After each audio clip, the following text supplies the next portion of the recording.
মাঠে দাঁত ভেঙেছে আর কোথায় শবে বরাত শাবানের 15 তারিখে ও হালুয়া করে বসে আছে। বিয়াদব কোথাকার, এটা বেদাত।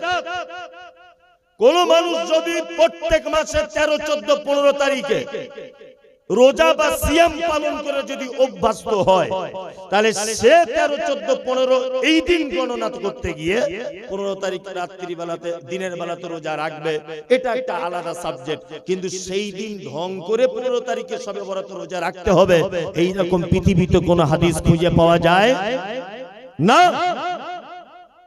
তার মানে এটা বেদাত।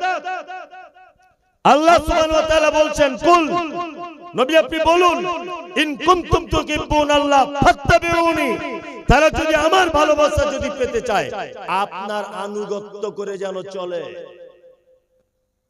সমস্ত ব্যাপারে দেখা লাগবে কাকে? আমার আমলের ব্যাপারে দেখা লাগবে কাকে?